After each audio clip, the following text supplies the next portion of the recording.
It's a new season of The Liz Wheeler Show. What this show won't be: boring, old, ineffectual commentary. Go tune into Fox if you want the generic political yammering that got us into this mess. Small assumptions allow big lies.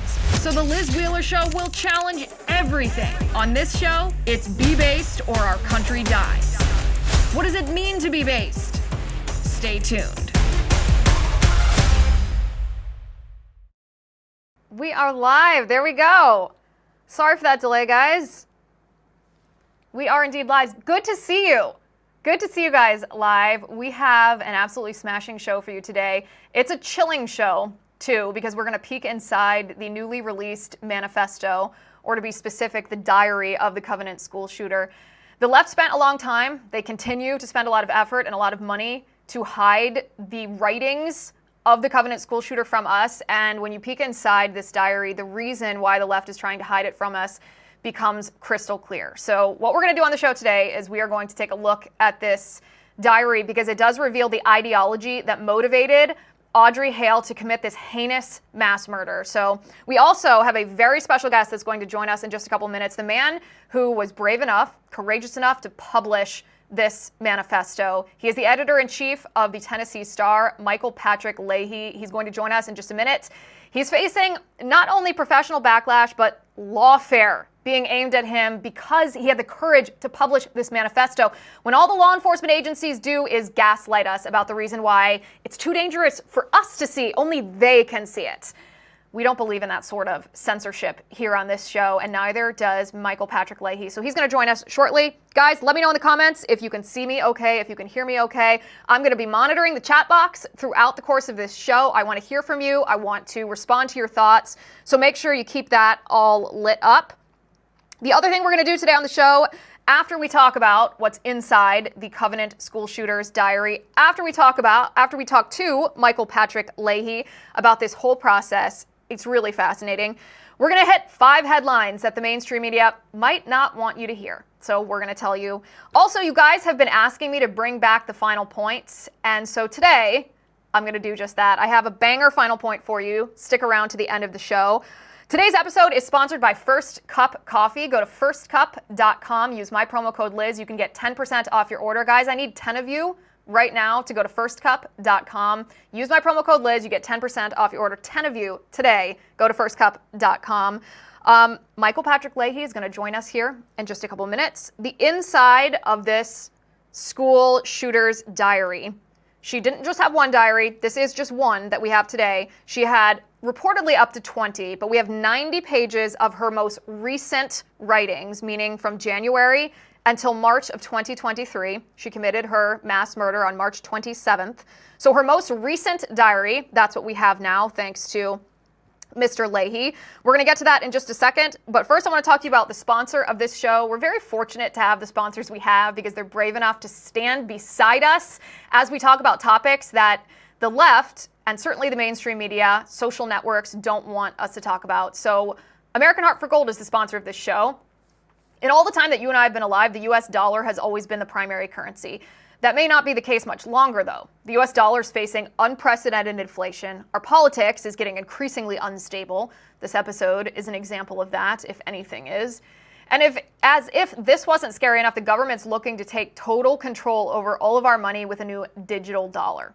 That's why it's never been more important to take control over your wealth. Don't let your life savings become a casualty of failing banks or currency wars. Now is the time to call the only precious metal dealer I trust, American Heart for Gold. They'll show you how to protect your savings, your retirement accounts by diversifying your wealth portfolio with physical gold and silver.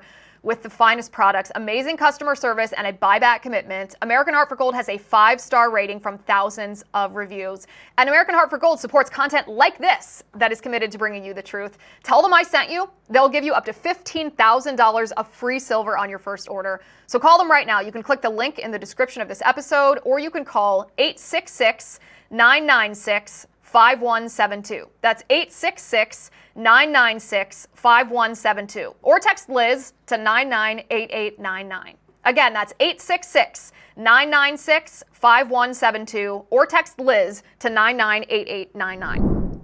And by the way, guys, this is something that happens behind the scene, but our sponsors, our partners on this show are always raving to me how great you guys are supporting their business. So that allows me to sit here and talk to you. It allows us to have this conversation. So thank you for supporting our sponsors, supporting us. All right, guys, audio and video looks good, Jim said. Dirk says, thanks, Liz. Jetfire says, video quality is very poor. Is it? Well, refresh your browser then. It should be good. Hopefully that's just you, an isolated incident. But if you refresh, I think it'll probably be good. Rochelle Morgan says, is the manifesto redacted? No, it is not redacted. It is not redacted because it wasn't released officially by law enforcement. Law enforcement is still stonewalling. We'll get to that in just a second. Oh, yes, someone says it's the phone that they're using that's causing a blurry picture. Woo! I am glad to hear that. Guys, I'm so happy that you're all here. Dave, hello. Deborah, hello. Jim, hello. It's good to see everybody. Okay, we're just waiting for everyone else to join here. We have a lot of people that are joining, and we're glad to see you all. It's so much more fun to go live, to get this face-to-face interaction. Guys, as you know, I am a proud American, and that means if someone comes after me or comes after my family, I'm going to be ready. That's why I rely on My Patriot Supply. Their mega 3-month emergency food kit comes jam-packed with 33 varieties of filling and delicious foods. Not only does that include creamy chicken-flavored rice, old-fashioned Italian spaghetti, and savory cheesy broccoli soup, but you'll also get a bonus protein kit with diced beef, flavorful chicken chunks, and 3 varieties of beans, plus 9 different fruits, vegetables, and snacks. All in all, this emergency food kit provides a whopping 2,500 calories per day to keep you well-fed, ready for anything. The way I see it, it is my solemn duty as an American, as a mother, to protect my family without waiting on handouts. And that starts with food that you can depend on for up to 25 years. Just go to preparewithliz.com right now to save $300 on your mega 3-month emergency food kit.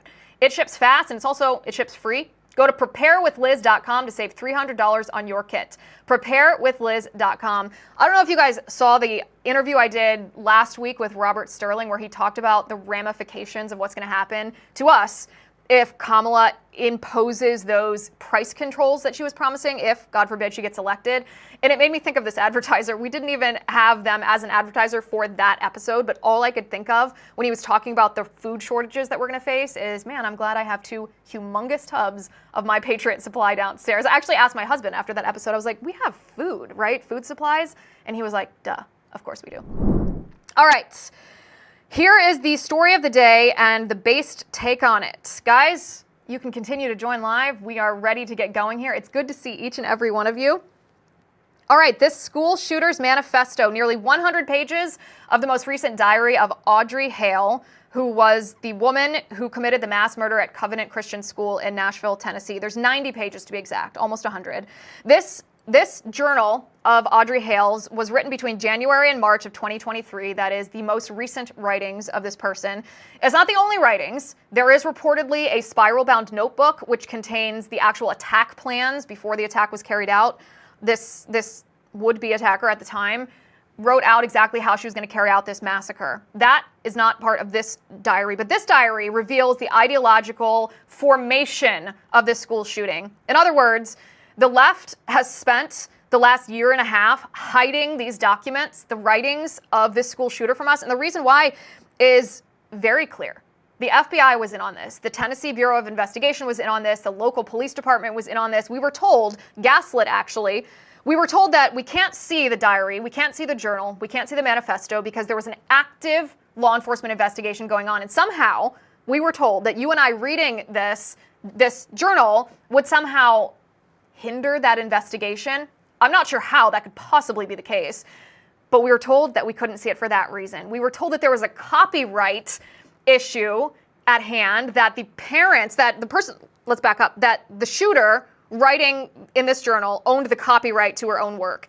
And that after she died in this, after she was killed in this shooting, that her family, her next of kin owned the copyright and her parents claimed copyright over these writings. If it sounds convoluted, it's because it is. We were also told that these writings would pose an imminent danger to the public, and that's why you and I couldn't see it.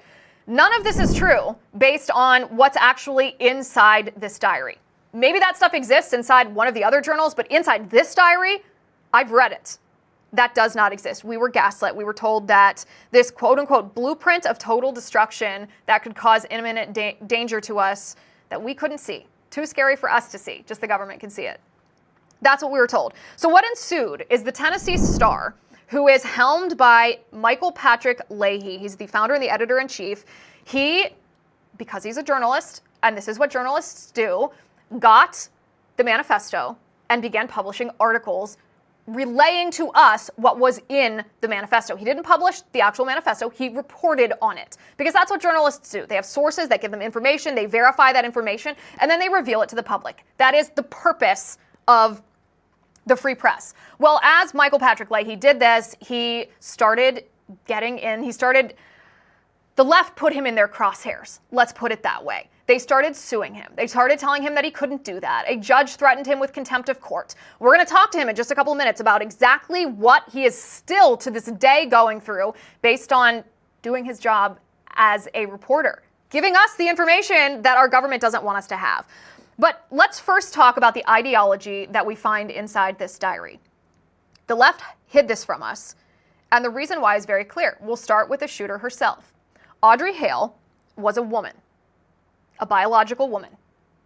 Born as a woman, obviously. X chromosomes makes her biological woman, but she identified as gender fluid or non-binary or a man. Sometimes she called herself Aiden.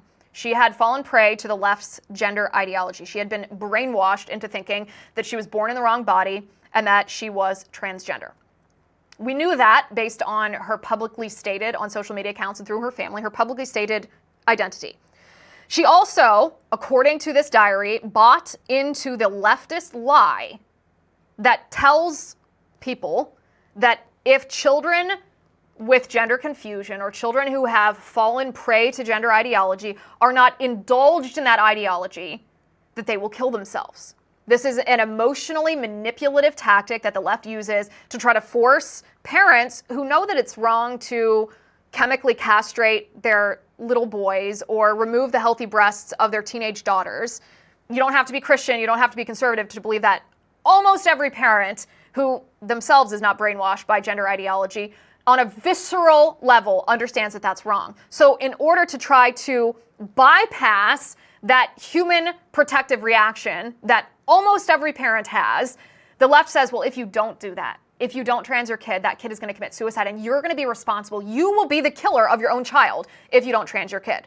Well, Audrey Hale expressed in her diary that she bought into that she believed essentially that she would be committing suicide. She didn't care if she died, is how she put it. Well, where did she get this idea?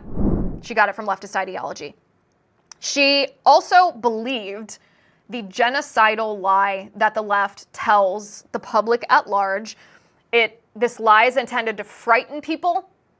It's intended to frighten people potentially into committing acts of violence by telling them that minority groups, now this might be black people, this might be women, this might be people who identify as LGBTQIA, that these groups are going to have their human rights taken away from them by conservatives, by Christians, by Republicans.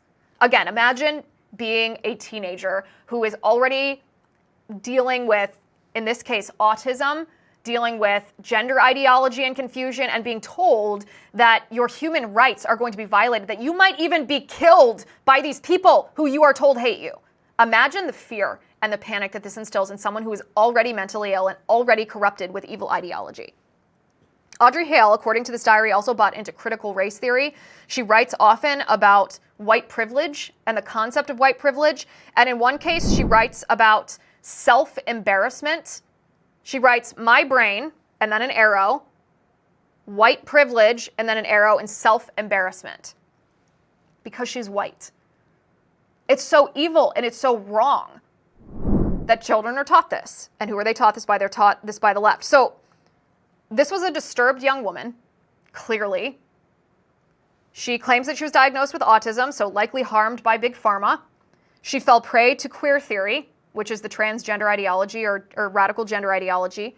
She was brainwashed by critical race theory. She hated herself and other white people. And she felt that her only recourse was revolutionary violence, mass murder. the massacre of children, of Christian children, because that's what the left tells young people. Obviously, the left tried to stifle this. Obviously. Every single external ideology that motivated this young woman to commit a heinous crime, to murder innocent children and their teachers, was indoctrinated into her by Democrats and the left. And there's only one word to describe that. It's evil. She also writes often about this obsession with race. She views everything through the lens of race. She talks about being in love with a quote-unquote brown girl. It was a girl that she had played basketball with in 8th grade, reportedly. Wasn't in contact with this girl anymore, but wrote often about her sexual fantasies about this girl. She wrote about anti-American ideology, and this is a quote from her. She said, "The land of the free means whatever effort is taking away human rights is not of a human at all." She said, "I wish death upon myself because of the pure hatred of my female gender. With no rights, anyone's country is a shitty dictatorship." Almost every phrase in that paragraph is something that the left says on a regular basis, politically and culturally.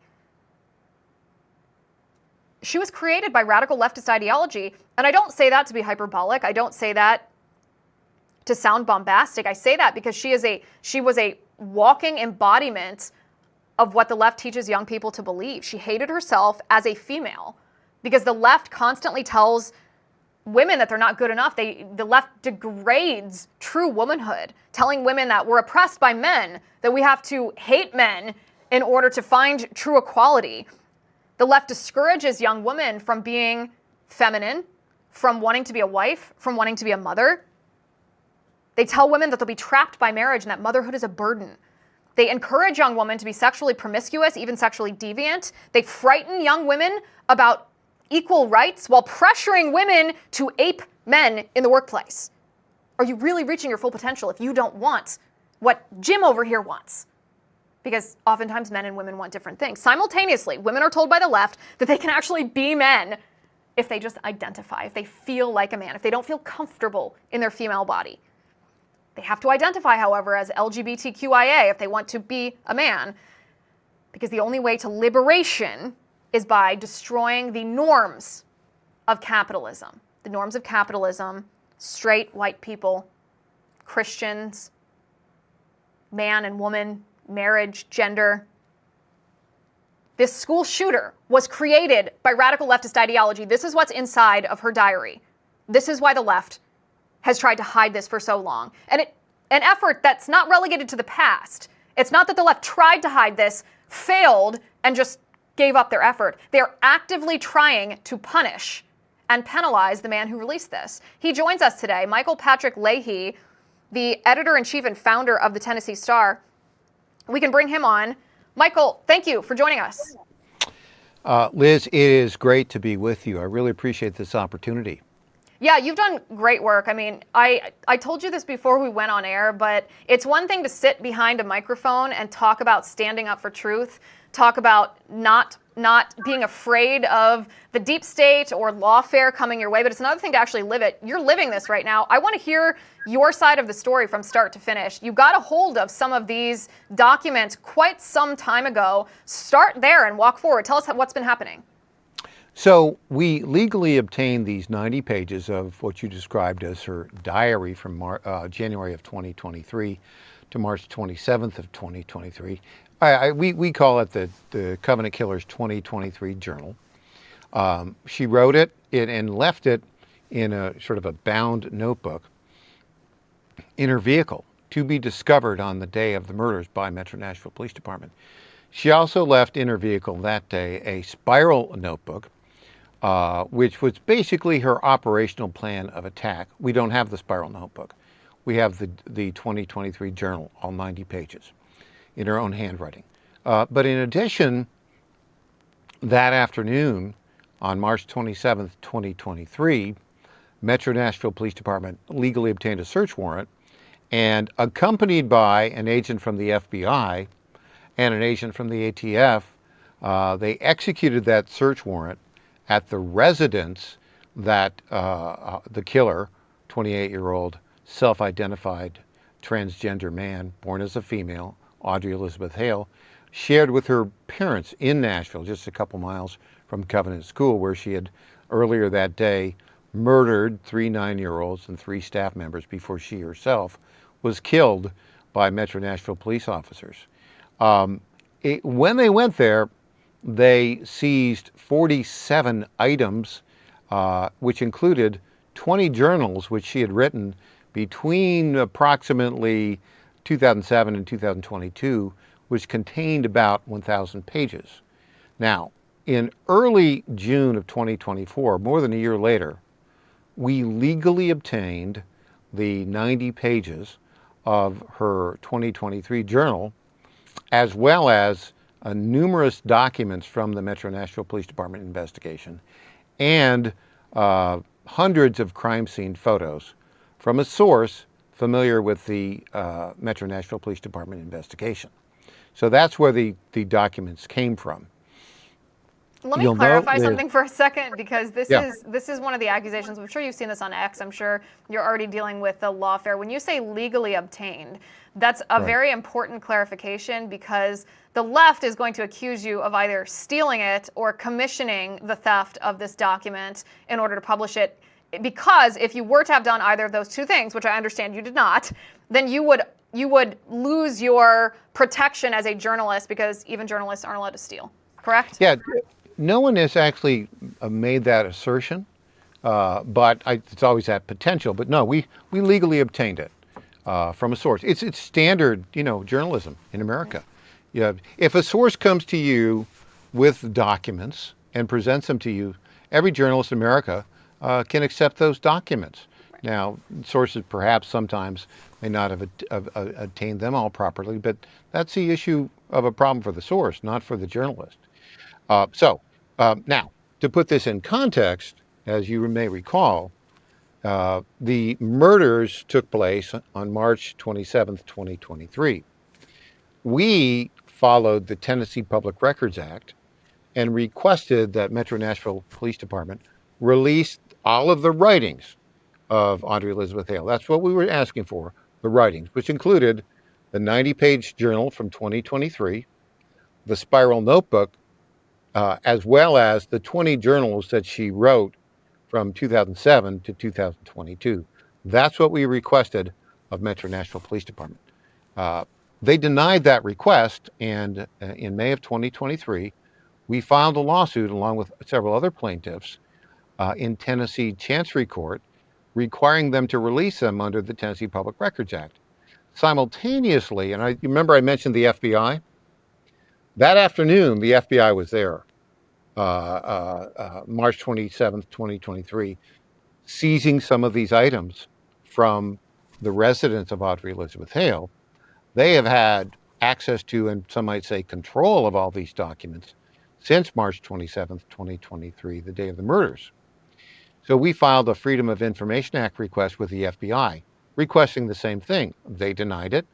We've sued them in federal court. So we've got those two lawsuits that have been going on since May of 2023. A year plus later, we legally obtained the journal.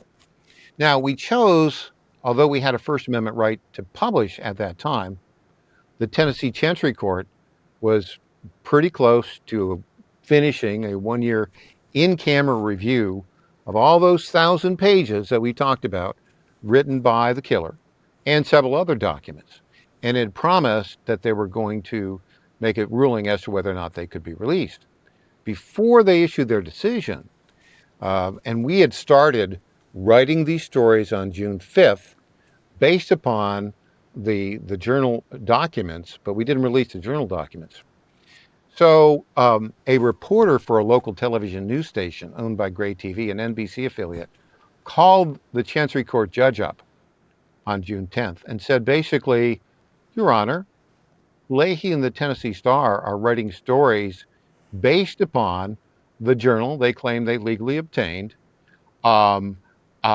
I think they're violating a court order. Why don't you hit them with contempt of court charges?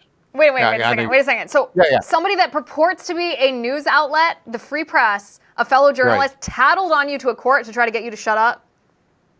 Yeah. For shame. Basically to induce the court to create a show cause hearing order, which they did later that day. And wait, you said They this was an issued to me- NBC affiliate? I just want to remember Yeah. who. Yeah, Man, what an losers. NBC affiliate. Pardon? I said, man, what losers. Well, the guy is the reporter who did that, Stacey Cameron, is an attorney. How about that?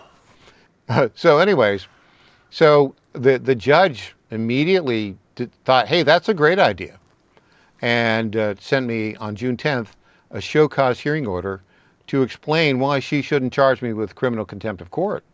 Well, that caught my attention. I guess I'm confused here. Had there been an order that specifically prohibited you from releasing this, or it was just that they did not release the journal to you and you legally obtained it through another way?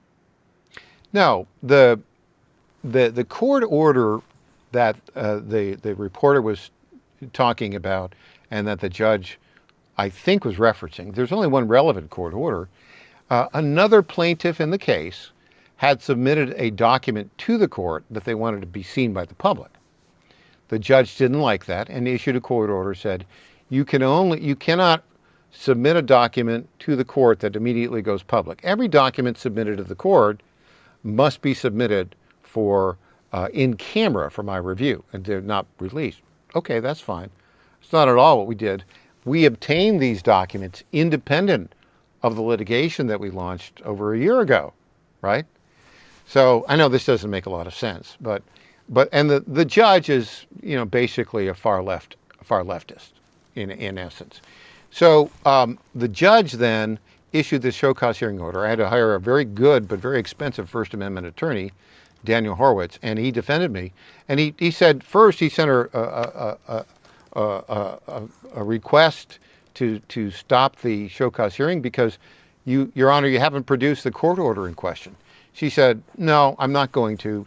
We'll talk about it on the hearing. So I showed up for the hearing on June 17th, and the judge refused to discuss the issue of what court order she was referencing, and didn't even address what the hearing was about, how my defending myself against false allegations of contempt of court.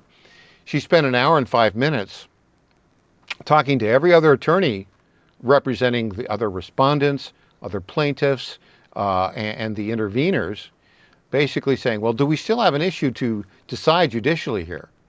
Well, of course they said, yes. At the end of the hearing, my attorney got 5 minutes and said, Your Honor, what court order are you referencing here? And the judge said, basically, sit down, Mr. Horowitz. That's not what we're talking about today. So she she refused to tell you what grounds she had used to threaten you. Yes, you're exactly correct. That's so immoral. Well, it's probably also unethical and probably a violation of judicial conduct. But nonetheless, so that's what happened that day. And she said two things. I'll issue my ruling on the underlying case, and I'm still going to decide whether I'm going to appoint a special prosecutor to investigate Leahy for contempt of court on these bogus charges. So she's just trying to chill your speech, in short. Chill is the right word. This was an attempt to chill my First Amendment rights. So then on July the 4th, she issues a ruling that was very bad. And she claimed that because, as you described, because a group called the Covenant Parents Trust, some of the Covenant parents, who had obtained, they claim, the ownership of the writings of Audrey Elizabeth Hale because they were transferred by the parents who claimed that the killer, Audrey Elizabeth Hale, died intestate, right? Now, that's still before the probate court. Interestingly enough, we published a story yesterday that showed the suicide note that Audrey Elizabeth Hale left behind and was discovered in her room by the FBI agent there that day, March 27, 2023. And that note says, please read my will. No will is apparently there's also a document before the Chancery Court judge that was submitted from Metro Nashville Police that was described as a will, but she won't let that be released, apparently. So it's a big mess, obviously. Doesn't make any sense. So that's the context of this. No, the And so, copyright thing is interesting to me. What do you expect to happen with that legally? Because obviously we have copyright laws in the United States. People have a right to the distribution of their own work. And there are copyright laws that say that if someone dies, their next of kin is now owns that work. Do you expect that to be upheld in any way, or do you think in a situation like this it won't? let's go back to the ownership. The ownership is dubious because the probate court has yet to rule on it. And so they don't have firmly established, the parents of the killer have not yet legally established ownership. And frankly, I think the probate court really needs to look at whether or not there is a will and what became of the will. That and the document before the Tennessee Chancery Court judge that she's not allowed to be released, that purportedly is a will, needs to be seen by the probate court. That's point number one. Point number two, as to the copyright claim, which the judge used as a non-statutory exception to the Tennessee law to stop the release of all of the documents that she has under review. That is a frivolous decision by the judge, and it's for this reason. As you know, copyright is a federal law. It's a federal statute. It's actually in our Constitution, but at the federal level, not at the state level. A state judge has no authority to determine copyrights. In fact, there is a mechanism for asserting copyright. The very first thing you have to do is you have to register whatever the document is with the U.S. Copyright Office. Well, the group that purports to own the copyright and purports to own the writings of Audrey Elizabeth Hale has not filed, has not registered those documents with the Copyright Office, and they may not even be in possession of much of it. They might now, since we've published the journal, they might have the journal in their possession, but as you know, that journal is her writing with a Tennessee Star watermark on it, which we've included, as you know, to guarantee the trustworthy authenticity of the document.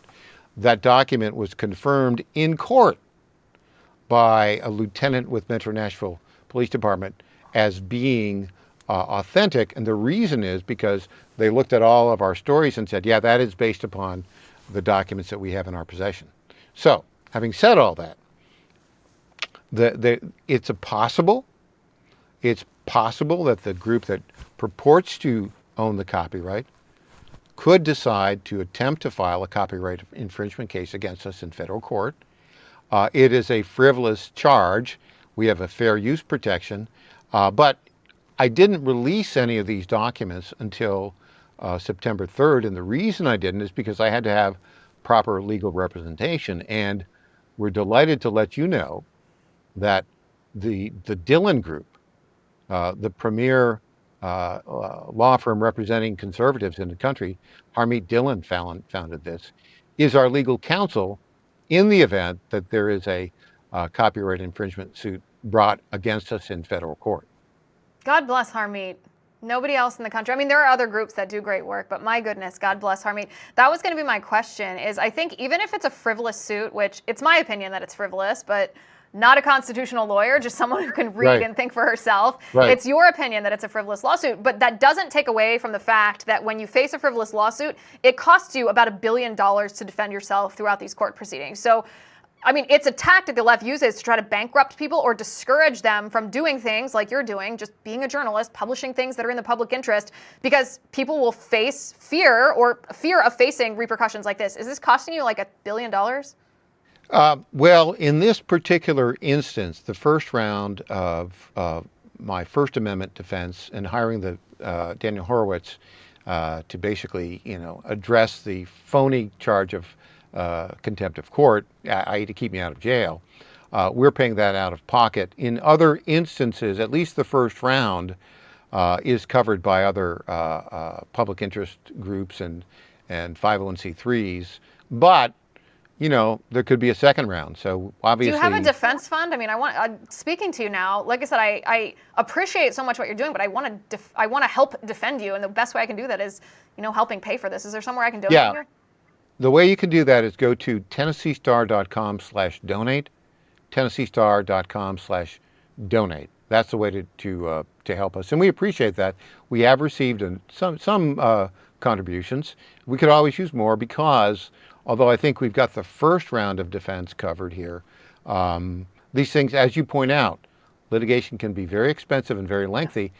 In the case of the copyright infringement possibility, even though it's a frivolous case, ironically, the executive director of this Covenant Parents Trust, which is one of the intervener groups that claims to own the writings and own the copyright, the executive director is a guy by the name of Brent Leatherwood, whose kids went to go to Covenant, but he's the executive director of a Southern Baptist Convention group with the ethics, I forget what, ethics and public policy group of Southern Baptists, and he's pretty much an anti-Second Amendment guy. So it looks like he's using this, in my view, and the tragedy to falsely promote constrictions on the Second Amendment. The real point here, and you talked about it when you described this, Liz, what's the main takeaway when you read the writings of Audrey Elizabeth Hale?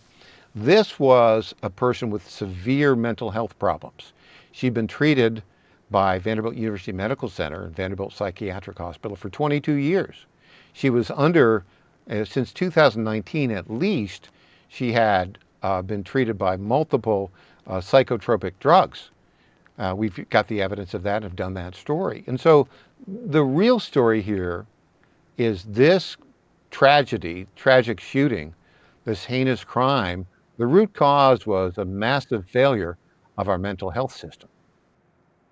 Yeah. I mean, it's always those who have either been victimized by big pharma, those who suffer other mental health issues, who are most vulnerable to the radical ideologies that the left is trying to shove down the throats of young people in schools and in our culture and otherwise. And that's, I mean, flipping through the pages of this, it's obviously heartbreaking to read. It's infuriating because you look at this person, she committed the most heinous act that you can conceive of, the murder of children. And you wonder if that would have happened had she not been indoctrinated the way that she had been in radical leftist ideologies. Well, it's not. It's really the failure of her being treated properly by the mental health system. I mean, she went through so many psychiatrists and psychologists over 22 years. She had the pharmaceutical treatment, the so-called SSRI drugs, which are very, very dangerous. She was also, one of her therapists recommended that she be involuntarily committed. She went in 2019 to Vanderbilt University Medical Center, and she wasn't involuntarily committed. She was put into a 30-day outpatient treatment program. And at that time, according to records that we've obtained legally from the lead investigator. Now, we didn't obtain them from the lead investigator, but there are documents of the lead investigator with MNPD. He wrote that mental health professionals at Vanderbilt University Medical Center, in treating Audrey Elizabeth Hale, said, A, she wants to kill her father, and B, she fantasizes about committing a mass murder at a school. There's a duty to warn in Tennessee law, which mental health professionals and mental health institutions should follow. And according to these notes, those mental health professionals in Vanderbilt University Medical Center did not follow that duty to warn. And there is potential liability for that.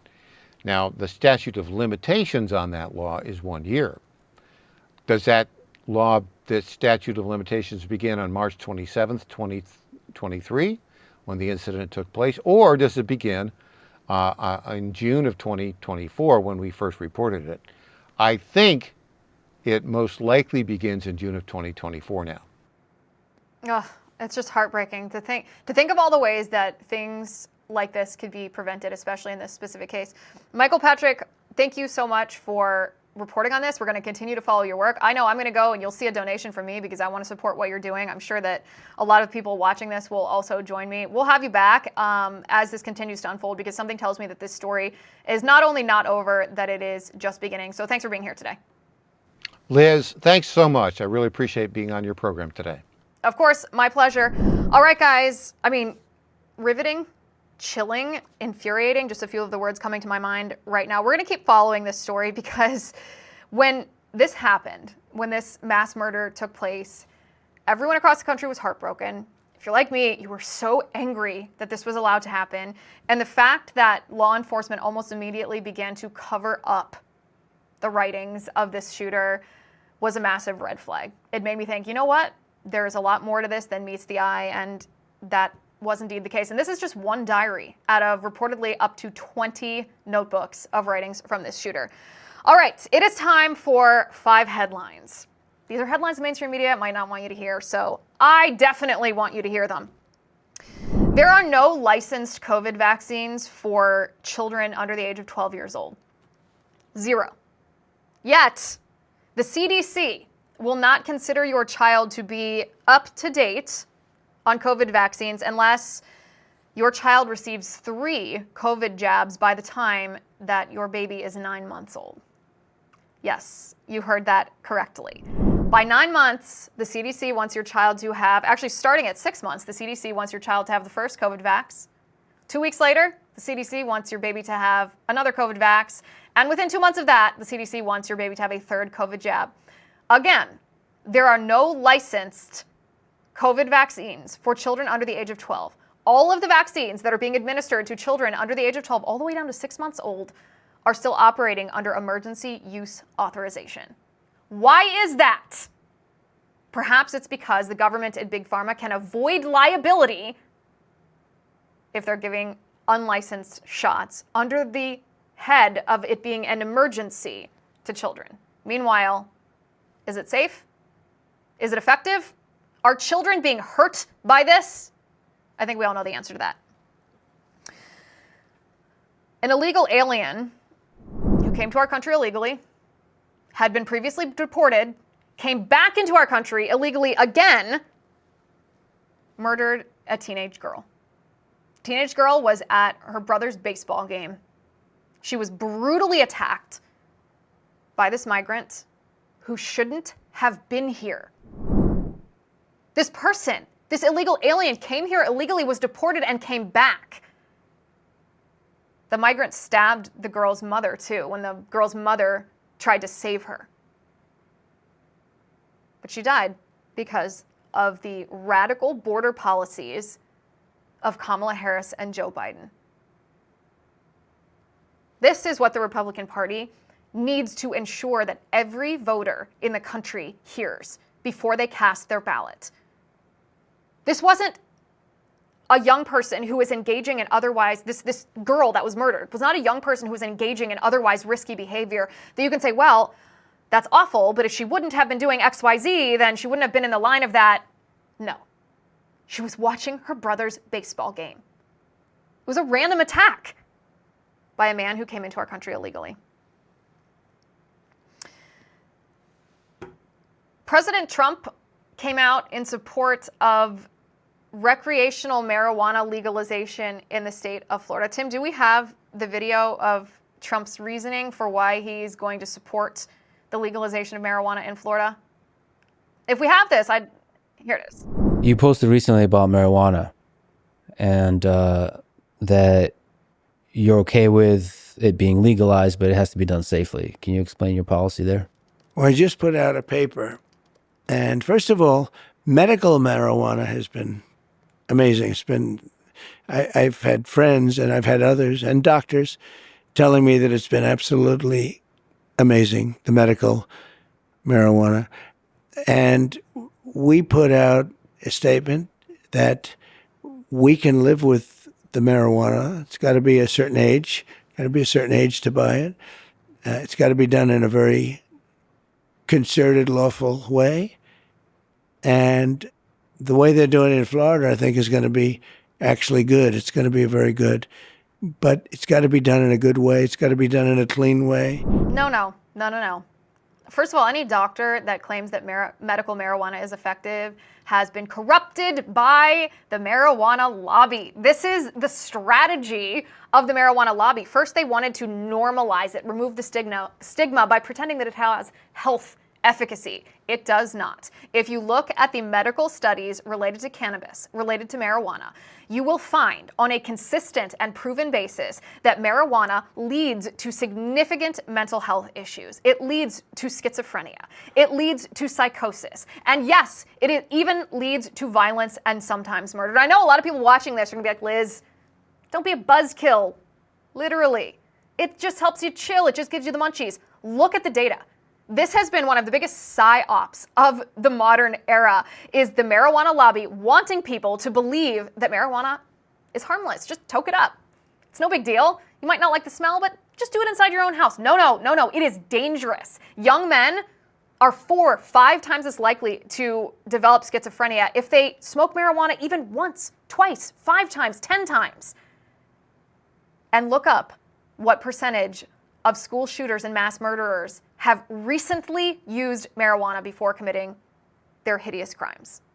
Trump's totally wrong on this. Also, from a practical standpoint, even taking that huge, dangerous consideration and putting it right here for a moment, do you want to be walking down your streets and smelling weed all the time? That's disgusting. Do you want stoned people walking all around? Look at what happened in Colorado. Incidents of death on the road from people driving under the influence of marijuana skyrocketed after they legalized marijuana. This is a bad policy for communities, and it's not a good idea to pander just because some people, the marijuana lobby, would profit enormously from this. That's a no from me. All right, Tim Walz's brother, are you guys familiar with this guy? He came out swinging against Kamala Harris's vice presidential running mate. Let's take a look at this. I will say I don't agree with his policies, but in no way am I trying to influence the general public and come out and make a stance on that. It was a private thing. We're a private family. We wanted to keep it that way. It was pretty accurate that I hadn't spoken to him since my younger brother's funeral, other than my wife would text him for like happy birthday and stuff like that, but there was just no contact either way, and it's too bad, I guess, that it worked out that way, because he is my brother yet and everything, and I guess, you know, you can disagree and still be civil brothers. Okay, first of all, he's speaking very lovingly, and I do appreciate that, because there's probably everyone, including me, but everyone watching this show has experienced division, political division within members of their own extended family, and that's not easy. And to be able to speak that lovingly, really, kudos to him. But also, when your own family member disavows your ideology, that tells you not only that there's a disagreement in ideology, but it tells you how extreme that difference is. So if you have Jeff Walz, Tim Walz's brother, who is a Republican Trump supporter, reportedly, if Tim Walz was just in the middle, there wouldn't have been any comments about a difference in ideology, because the difference would have been perhaps negligible. But if there are comments about your own brother who you want to be civil with, you know that means he is so far to the left, so radical in everything from abortion to open borders to Black Lives Matter, you know, the torching. We showed you the videos a couple weeks ago when Kamala announced him as her running mate of Tim Walz allowing Black Lives Matter rioters to torch cities in his home state of Minnesota. You know that the difference in ideology is that significant that it can be described as extreme. And I think that is a story that the mainstream media doesn't want you to know about. Also, Stephen King, speaking of radical extremist ideology, Stephen King on his X account made a pretty significant claim about what the state of Florida is doing to some of his books. We're going to bring this up on the screen here to show you. He said, Florida has banned 23 of my books. What the F? As you can see there on the screen, this tweet has been viewed 18 million times, which means that most people who follow politics in our country, or at least a good portion of them, read this. And my response to this is, Mr. King, you're lying. The state of Florida has prohibited books with explicit, graphic sexual material from being available in certain school libraries, like elementary schools. Your books contain explicit sexual scenes, like orgies. And so let's talk for a second about why you're mad about this. Do you think it's appropriate for children to be reading graphic depictions of orgies? Because that seems like a bigger story to me. This narrative, this false narrative coming from the left that Florida has banned books. These books are still available for purchase in Florida. You're still allowed to read them in Florida. You're still allowed to own them in Florida. You're still allowed to get them from the public library in Florida.